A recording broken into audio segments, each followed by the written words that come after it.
Bueno, leamos ahora el versículo 2 de este libro de Abdías. He aquí, pequeño te he hecho entre las naciones, estás abatido en gran manera. Esta nación, porque ellos eran una gran nación, como vamos a poder apreciar dentro de unos instantes, esta gente había sido abatida, o está por ser abatida. Creemos que esa es una profecía que mira hacia el futuro, pero desde el punto en que nos encontramos hoy, podemos ver que ya ha sido cumplida. Ahora queremos observar esto. ¿Qué fue eso? El versículo 3 nos dice, la soberbia de tu corazón te ha engañado, tú que moras en las hendiduras de las peñas, en tu altísima morada, que dices en tu corazón, ¿quién me derribará a tierra? ¿Qué fue lo que Dios dijo que era la razón para su aborrecimiento? Bueno, fue la soberbia, el orgullo. Estamos seguros que en el momento en que decimos esto, muchos de nuestros oyentes quizá hayan quedado un poco desanimados, y quizá digan, bueno, ¿y eso es todo? No lo comprendo. El orgullo no es algo tan malo, ¿verdad? Bueno, amigo oyente, permítanos mostrarle cómo en el día de hoy algunas cosas han quedado fuera de proporción. Supongamos que digamos que conocemos a cierto creyente que está bebiendo demasiado y quisiéramos pedirle su consejo en cuanto a qué es lo que debe hacer con él la iglesia a la cual él pertenece. Estamos seguros que la mayoría de los oyentes diría que debería ser disciplinado y que no debería pertenecer a la membresía de la iglesia. Y si usted dice eso, estamos de acuerdo con usted. Ahora supongamos que le dijéramos que un oficial de cierta iglesia fue atrapado por la policía el otro día robando un supermercado. Él es un ladrón. Y entonces nosotros le preguntamos, ¿qué piensa usted que la iglesia a la cual él pertenece debiera hacer con él? Y usted quizá diría, bueno, estamos seguros que él debería ser sacado de la membresía de la iglesia, que debería ser disciplinado. Y si usted dice eso, entonces estamos de acuerdo con usted. Ahora, supongamos que nosotros le decimos que conocemos a un miembro de cierta iglesia que estaba lleno de soberbia y orgullo, una de las personas más orgullosas que hemos conocido. Y le preguntamos a usted, amigo oyente, ¿qué piensa usted que la iglesia debiera hacer con él? Nos atrevemos a decir que ninguno sugeriría que debiera ser expulsado de la iglesia. De seguro que la mayoría de los oyentes demostraría cierta ternura, cierta compasión y diría, bueno, yo pienso que el pastor debería conversar con esa persona. Alguien debería decirle a él que está equivocado en tener orgullo, pero no es un pecado tan malo después de todo.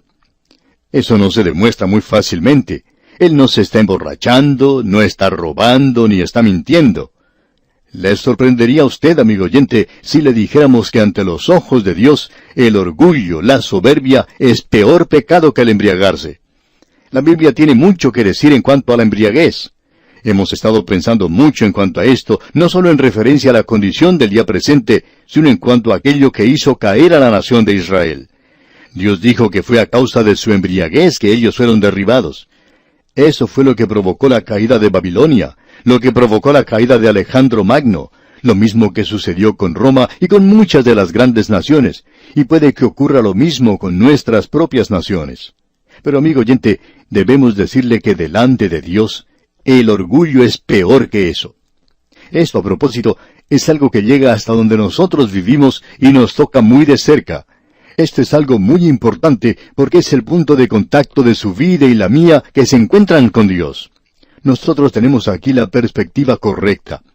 Permítanos decirle, amigo oyente, que el orgullo es el pecado de los pecados. Es el peor de todos los pecados. Es algo que la Escritura condena sobre todo lo demás. Vamos a mencionar algunas citas bíblicas en cuanto a esto. Dios dice que Él aborrece el orgullo, la soberbia. Y si eso es lo que ha atacado más a Edom, Dios puede decir, a Esaú aborrecí a causa de la soberbia. No estamos diciendo que es un pecado imperdonable, pero debemos decir que si hubiera algo que es imperdonable, este pecado podría serlo ciertamente. Notemos lo que dice el escritor de los Proverbios allá en el capítulo 6, versículos 16 al 19. 6 cosas aborrece Jehová, y aun 7 abomina su alma. Número 1, los ojos altivos. Número 2, la lengua mentirosa. Número 3, las manos derramadoras de sangre inocente. Número 4, el corazón que maquina pensamientos inicuos. Número 5, los pies presurosos para correr al mal. Número 6, el testigo falso que habla mentiras. Y número 7, el que siembra discordia entre hermanos. ¿Y se fijó usted cuál es el número 1 en este desfile de cosas que Dios aborrece? Dice, los ojos altivos. Cuando un hombre o una mujer entra a la iglesia y mira a un santo pobre que se encuentra en ese lugar, y que ellos saben que él ha cometido algún pecado, si ese hombre o esa mujer que entra levanta la cabeza con aire despectivo y mira hacia otro lado, eso ante los ojos de Dios, amigo oyente, es peor que embriagarse. Y eso no quiere decir que Dios esté dando su aprobación a la embriaguez. Esto quiere decir que la embriaguez es algo malo, pero que hay algo que es mucho peor que eso.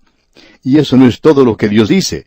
En Santiago capítulo 4 versículo 6 leemos, Dios resiste a los soberbios y da gracia a los humildes. Y Él siempre está del lado del humilde. Como hemos visto, Dios siempre aborrece los ojos del altivo. Y Él dice, el temor de Jehová es aborrecer el mal, la soberbia y la arrogancia. Allá en Proverbios 8:13. Juan nos dice en su primera epístola, capítulo 2, versículo 16, porque todo lo que hay en el mundo, los deseos de la carne, los deseos de los ojos y la vanagloria de la vida, no proviene del Padre, sino del mundo. ¿De dónde viene el orgullo? Si hay algo que venga del diablo, es el orgullo. Hay muchos santos en las iglesias hoy que tienen orgullo de su raza, orgullo de su rostro y orgullo de la gracia. Hasta hay quienes son orgullosos de haber sido salvados por gracia. Eso no debería hacerle orgulloso a usted, amigo oyente. Eso es algo de lo cual no nos debemos jactar. Es algo por lo cual deberíamos glorificar a Dios, pero debería hacernos humildes.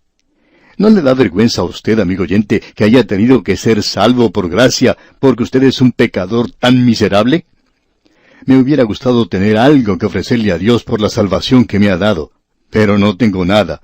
Por tanto, tengo que ser salvo por gracia, y ni siquiera puedo jactarme de eso.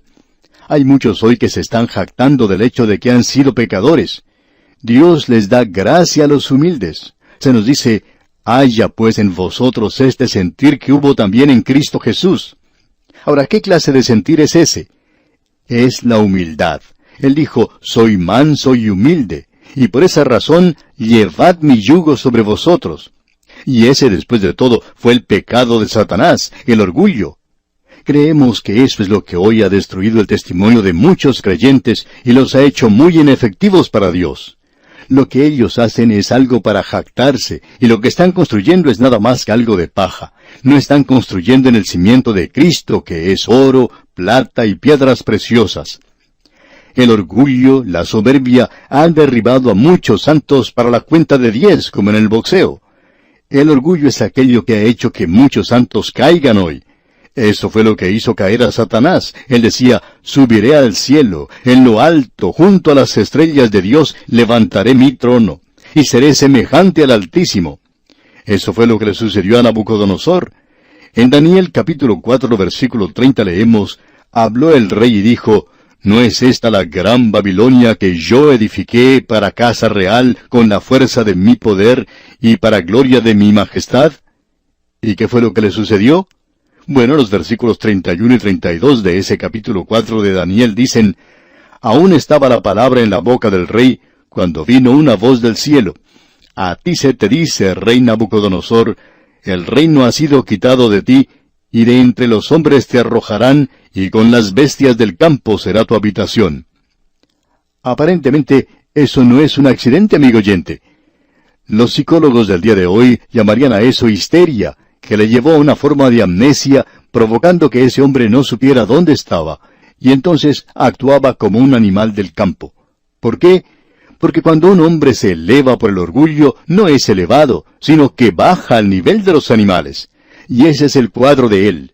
Y Dios degradó a ese hombre, lo bajó al nivel de las bestias del campo. Ahora, ¿qué es el orgullo? ¿Cuál es la definición de orgullo? Permítanos darle una definición. Creemos que es una forma de enajenación. Pero el orgullo es esto. El orgullo del corazón es una actitud de la vida que declara su habilidad de vivir sin Dios. Así es que encontramos aquí el orgullo del corazón que levantó o elevó a esta nación de Edom.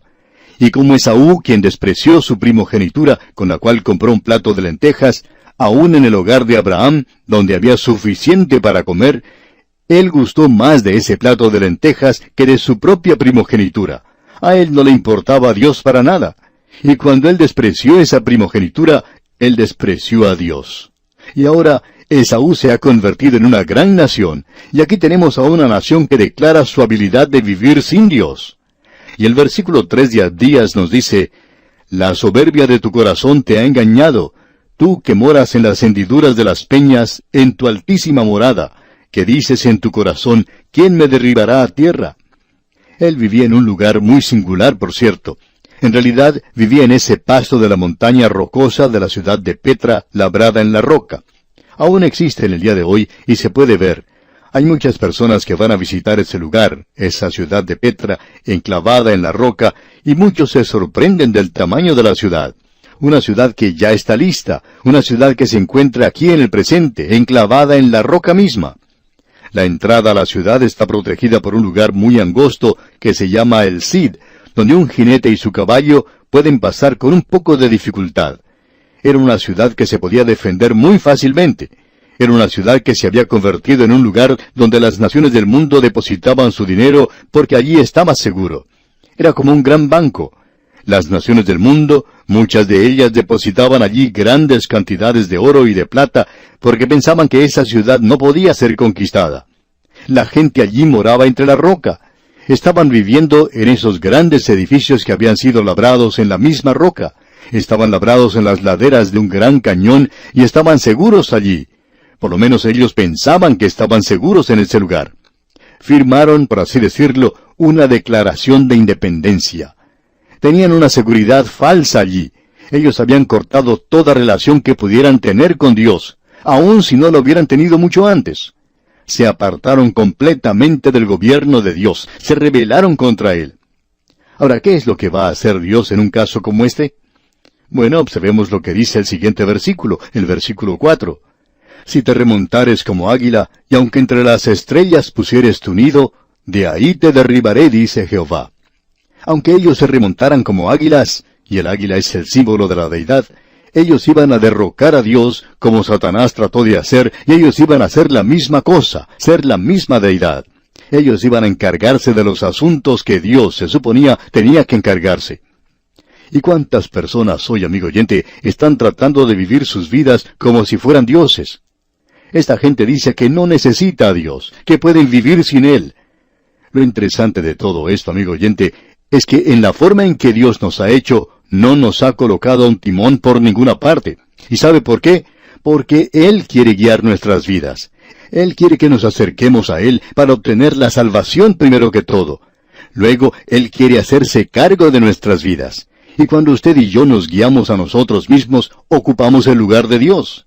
Es como si nosotros tomáramos el timón de nuestra nave, nos colocamos en el lugar del capitán de nuestro barco o de nuestro avión y pasamos a través del agua o el aire como nos gusta a nosotros.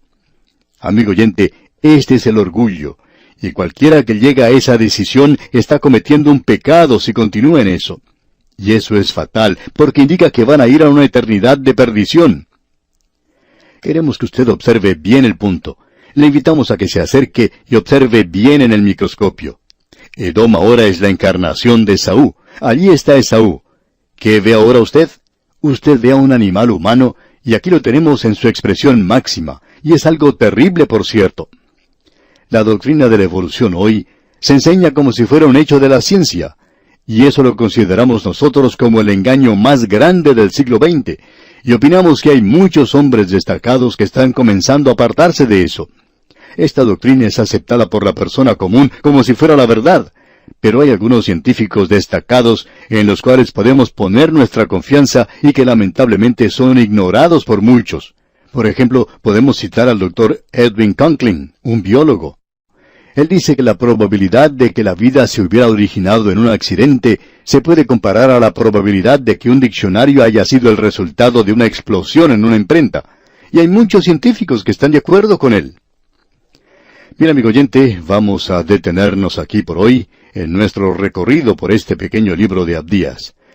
Dios mediante, continuaremos en nuestro próximo programa. Mientras tanto, le sugerimos que usted lea el resto de este libro de Abdías. Será pues hasta nuestro próximo programa, amigo oyente, que la presencia de Dios en su vida le fortalezca día a día, es nuestra ferviente oración. En el programa de hoy quisiéramos tomar unos pocos momentos antes de volver al texto que estamos estudiando para observar lo que Abdías está diciendo y su efecto en nosotros. Debido a que hemos llegado al factor más importante y sutil que está corroyendo la calidad de vida humana en nuestra cultura contemporánea, necesitamos detenernos por un momento para ver sus consecuencias en nuestras vidas, tanto privadas como públicas. Abdías pone el microscopio sobre la humanidad, y vemos la enfermedad que está destruyendo al hombre moderno. Estos gérmenes son tan pequeños que escapan a nuestra atención y los ignoramos. El orgullo es el germen y el virus que es más mortífero que el cáncer o el SIDA. Permítanos definir el orgullo una vez más, según Abdías. Es una actitud de una vida que declara su habilidad para vivir sin Dios. Es una presunción, una vanidad. Y el Nuevo Testamento lo confirma. Juan, en su primera epístola, capítulo 2, versículo 15, dice, «No améis al mundo ni las cosas que están en el mundo. Si alguno ama al mundo, el amor del Padre no está en él. Porque todo lo que hay en el mundo, los deseos de la carne, los deseos de los ojos y la vanagloria de la vida, no proviene del Padre, sino del mundo. Y el mundo pasa y sus deseos, pero el que hace la voluntad de Dios permanece para siempre». Podemos ver entonces que el pequeño libro de Abdías es confirmado. Ahora hemos visto que en realidad este es el gran pecado en nuestros países. Puede que esto le parezca extraño, amigo oyente, pero el humanismo se ha estado enseñando en nuestras escuelas y universidades por años.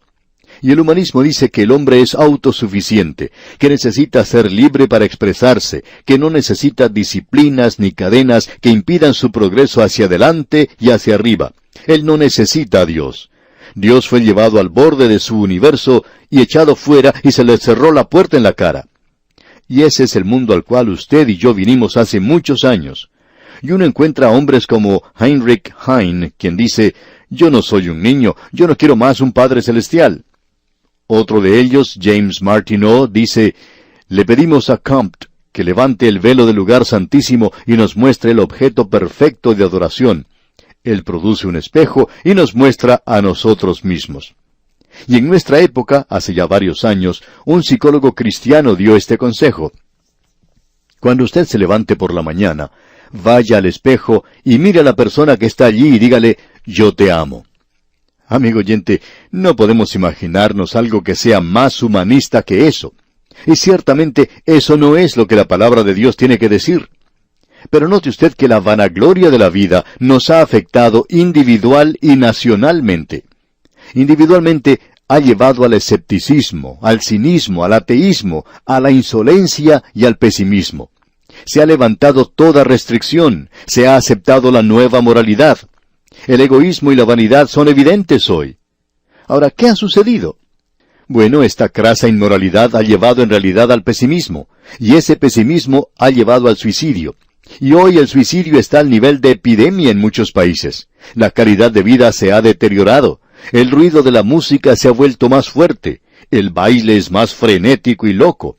La confusión y el desespero son el resultado final. Y el rayo de luz se proyecta ahora sobre la así llamada gente hermosa, los artistas de Hollywood. Muchos de ellos ya no están en este mundo, pero hay libros que muestran cuán torcidas y confusas eran sus vidas verdaderamente. Permítanos decirle, amigo oyente, que el orgullo ha traído todo esto. Y luego, nacionalmente, muchos de nosotros pensábamos que nuestros gobiernos eran sólidos, estables y permanentes. Hemos dirigido nuestra mirada hacia el gobierno para que resuelva nuestros problemas. Pero ha sido bastante perturbador el enterarnos de la inmensa corrupción y confusión que hay en nuestros gobiernos. No hay estabilidad hoy. Ahora el mundo en que usted y yo nos criamos, que hemos descrito, ya pasó, ya no existe.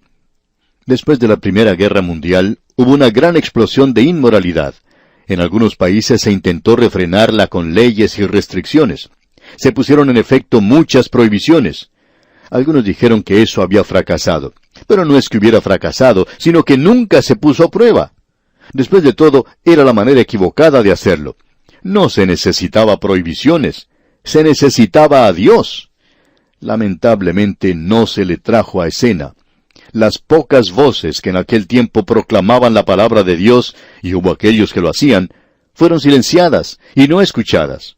Una depresión mundial no cambió esa actitud. El hombre podía lograrlo por sí mismo, y créanos, amigo oyente, que lo hizo. El resultado fue la Segunda Guerra Mundial. Y ese mundo ya pasó. Y hoy, bueno, Dios todavía es ignorado, rechazado, y todavía encuentra oposición. En algunos lugares se le ha echado del salón de clase y no se puede hacer oración.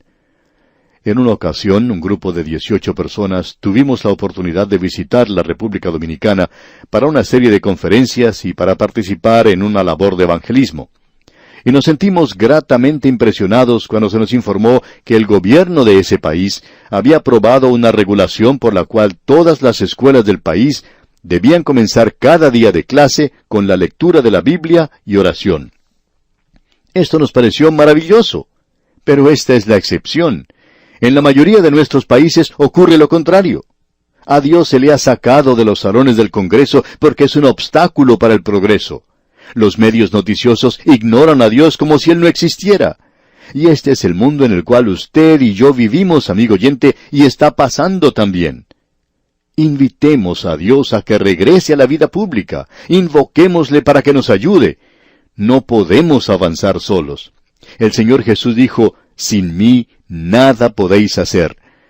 La enfermedad hoy es el orgullo del corazón. Esa enfermedad, una verdadera condición del corazón, declara que el hombre puede vivir sin Dios.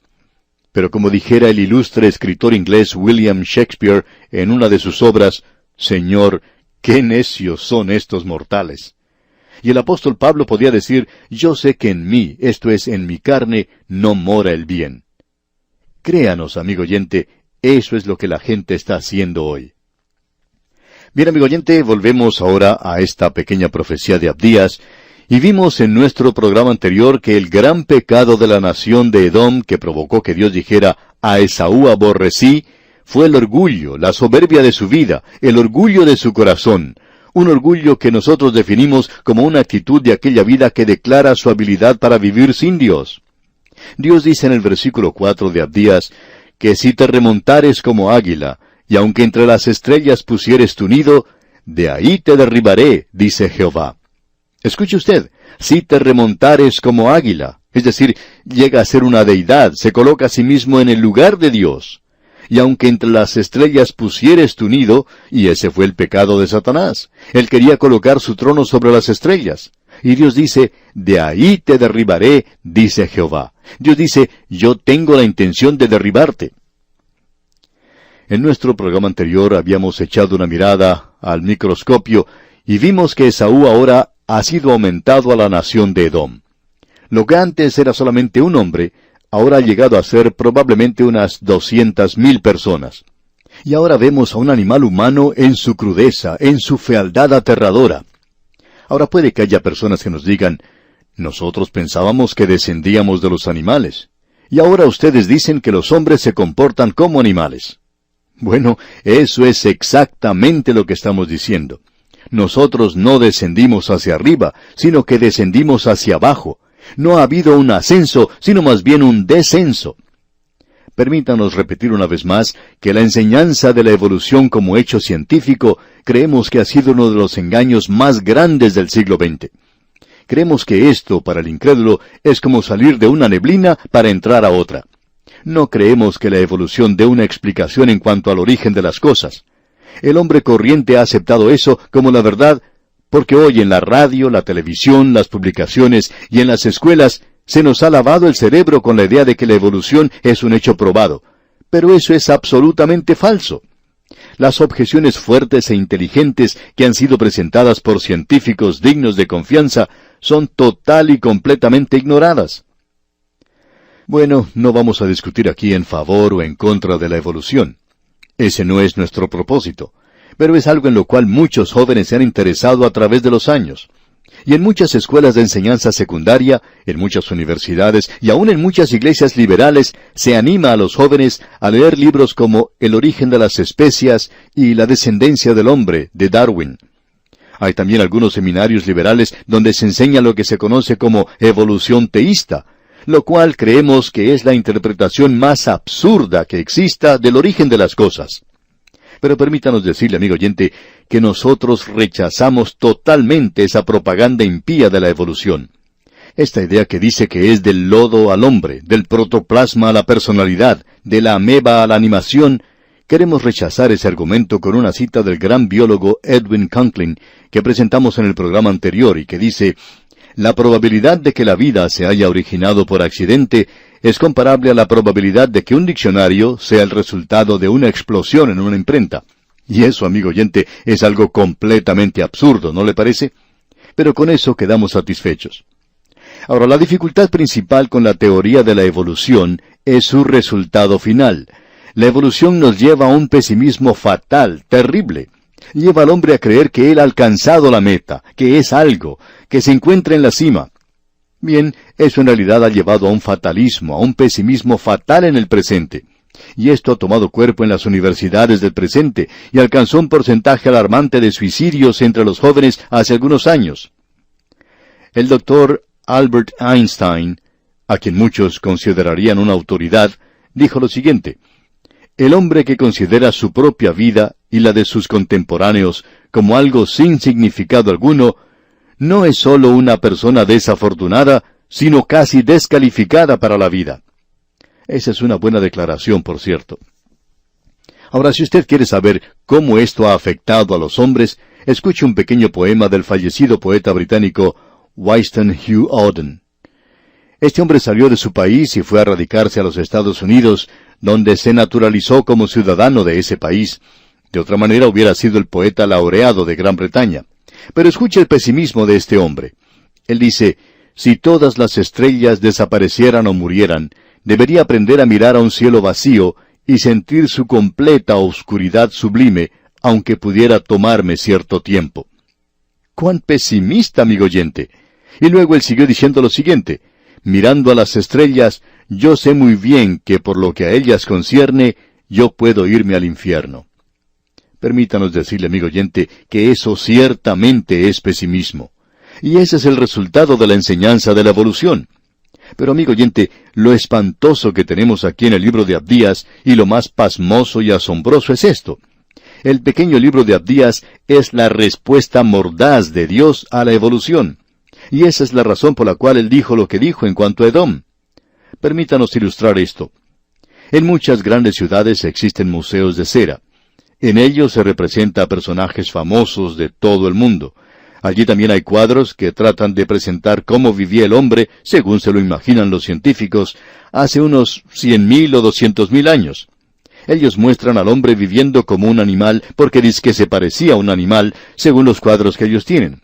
Y a propósito, ellos no tienen una fotografía, porque el hombre se dio vuelta antes que le tomaran la fotografía, y todo lo que tienen que mostrar es un dibujo, producto de su propia imaginación.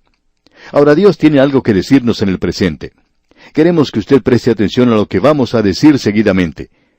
¿Para qué volvernos 100,000 años atrás?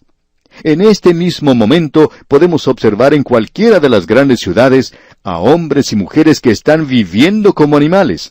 No se parecen a los animales. A algunos de ellos se les califica como gente hermosa, pero están viviendo como animales.